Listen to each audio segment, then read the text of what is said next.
wujudnya diawali oleh alif, diakhiri oleh alif juga, artinya perbuatan sifat Allah kepada wujudnya Allah semata.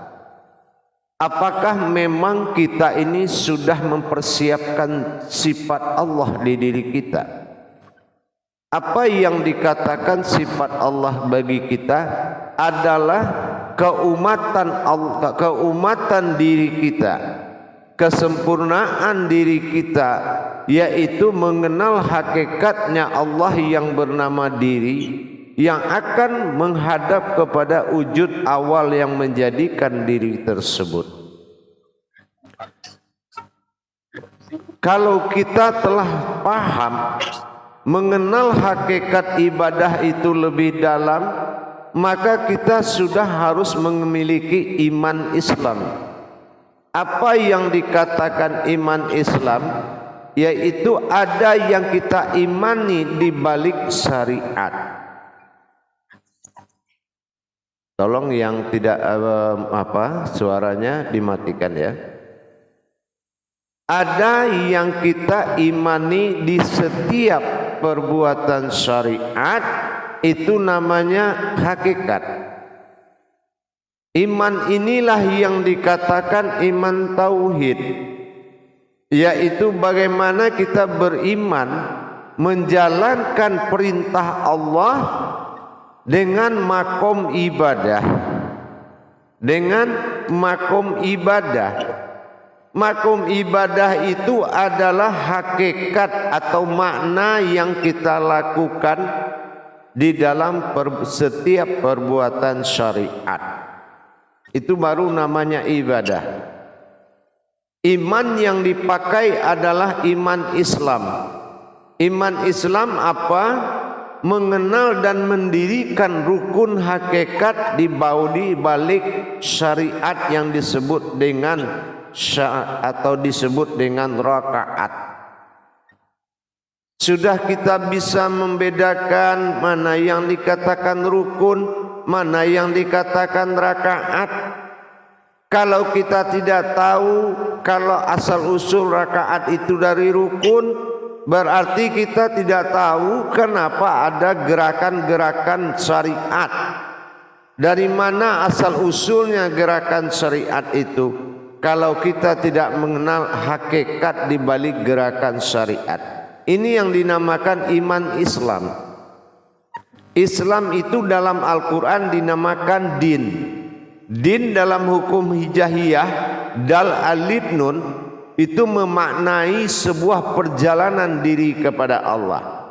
Apakah memang sudah diri kita yang berbuat di dalam sholat tersebut, yang diikuti oleh kerangka jasad? Nah, inilah tanda tanya yang wajib kita jawab. Dan wajib juga kita mendirikan. Kalau hanya kita mengerjakan seperti yang pernah kita sampaikan dalam tausiah yang lalu, mengerjakan itu hakikatnya adalah mendirikan yang dikerjakan. Nah, kalau kita sudah mengerti mana yang mendirikan dengan mana yang mengerjakan, sudah ada beda hayya 'alas shalah dengan hayya 'alal falah. Itu namanya sudah tahu mana yang amal, mana yang ibadah. Inilah yang paling penting. Jadi apa yang harus kita dirikan?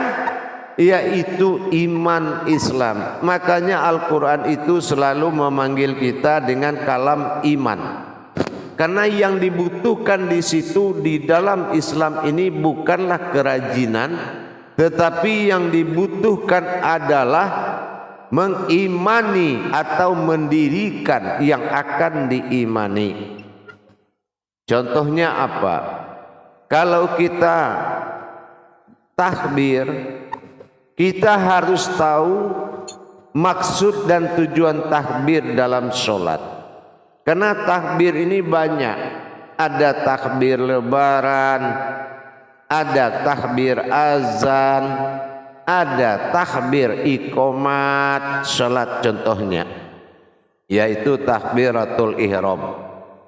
Nah, kalau kita tidak bisa mengimani atau mendirikan iman di balik maksud dan tujuan atau hakikatnya, maka kita belum dikatakan beribadah. Itu satu. Yang kedua, beribadah itu al-ujubun alanal maujudun, yaitu adanya yang disembah dan adanya yang menyembah. Tentu kita dengan harus mengkaji kembali, yaitu mana yang iya kana abudu dan mana yang wa iyyaka nasta'in. Tentu kita tidak mungkin kita kerjakan tanpa ilmunya. Nah, inilah yang menjadi kewajiban kita untuk melaksanakan tolabul ilmi. Nah, yang ketiga diwajibkan yaitu bersuci. Nah, bersuci ini juga banyak, ada 3, dinamakan taharoh. Nah, ini namanya bersuci. Dalam hukum hijaiyahnya taharoh. Ta itu ibadah, ha itu aras, rah itu hayat, hidup. Bagaimana kita membersihkan kodrat-kodrat Allah sebelum kita hadapkan di dalam makom sholat. Ada dinamakan taharoh qalbi. Berarti kita harus mensucikan hati yang halus. Itu namanya taharoh qalbi, yaitu hati halus kita. Nah, yang kedua dikatakan taharoh makom. Apa yang taharoh makom? Jalan-jalan yang untuk menuju Allah, syariat, hakikat, tarekat, ma'rifat. Nah, itu juga harus disucikan dan ada cara-caranya. Nah, yang ketiga taharoh kodrat. Nah, apa yang dikatakan taharoh kodrat? Mana kodrat yang menyembah, wujudnya apa, dan apa kodrat yang disembah. Ini antar kodrat. Itu juga mana kodrat diri yang disucikan, mana diri yang akan dihadapkan kepada Allah, yaitu diri yang tidak berhadas, atau kita katakan diri yang hakikat, atau dikatakan dengan diri panafilah. Apa yang dikatakan diri panafilah? Diri yang tidak berurat dan tidak berdarah. Nah, inilah yaitu diri yang sir. Apa yang dikatakan diri yang sir? Nurani pegangan jasad, rohani pegangan insan, dan rabbani pegangan nyawa.